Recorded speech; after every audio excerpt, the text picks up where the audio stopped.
Volt was the best jumper in all of Rowbottom.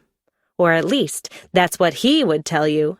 Not a single day passed without Volt jumping here and there, boasting loudly in the streets about how far he could jump. Blip was a small bot. More than anything, she wanted to jump as high as Volt could.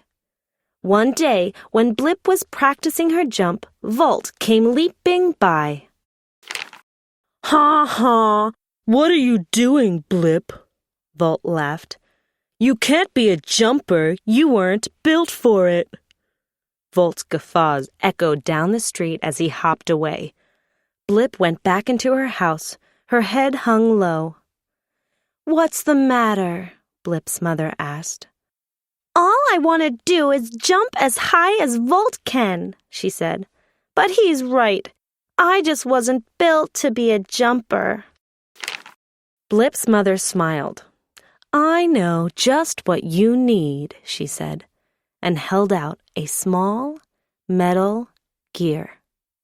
"This is the best jumping gear ever made. Once you have it, you'll be able to jump as high as Volt, and even higher." Blip gasped as she looked at the jumping gear and put it on at once. She felt different immediately, like she could jump all the way to the moon. She dashed outside with a spring already in her step. Every leap Blip tried took her higher and higher, higher than she had ever jumped before. She had never been happier. But down the road came Volt again, and he spotted Blip jumping. "Little Blip, you will never be able to jump like me. Can't you see that you're not built for jumping?" "I can jump," replied Blip, "and even higher than you can." "Then let's see it. Can you even jump 10 inches? Volt scoffed and jumped 10 inches in the air without any effort. "I can jump 20 inches, Blip said. She crouched down low and thought about the special jumping gear her mother gave her.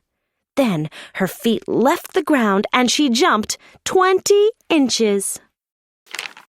Volt was a bit surprised that Blip jumped 10 inches higher than he did, but he didn't let it show. 20 inches is nothing, he laughed. I can jump 9 feet.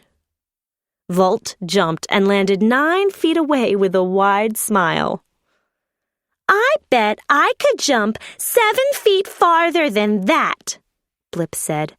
She took off with a flip and landed 16 feet away. "I could jump 16 feet in my sleep, but I bet you can't jump 30 feet, Volt said as he leaped again. "Yes, I can. I can even jump 55 feet without getting tired."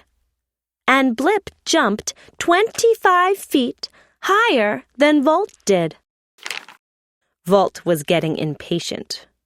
"Fine then. Jump as far as you can and we'll finally see who's the better jumper." Blip felt the gear inside her and planted her feet firmly into the ground. When she finally took off, she landed 78 feet away. 78 feet is no problem for me, Volt yelled. "I'm the best jumper, you'll see."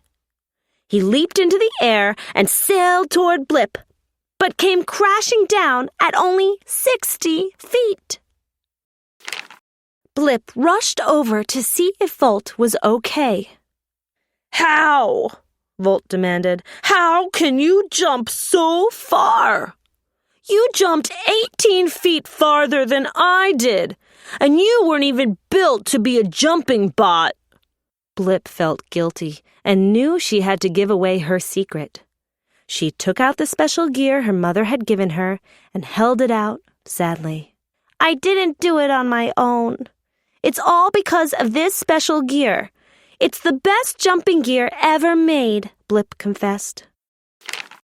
Blip's mother came over to them and put her arm around Blip. "Blip, there's nothing special about that gear at all. There's no such thing as a jumping gear. The one I gave you was just an old rusty spare," she said. Blip frowned. "But how was I able to jump so far?" "Because you can do anything, little Blip, as long as you believe in yourself." Volt sniffled on the ground, and Blip turned to him. "Watching how wonderfully you jump is what made me want to jump in the first place," she said, and reached out her hand. Volt took it, and she pulled him up. Hand in hand, two of Rowbottom's best jumpers jumped away, smiling and laughing together.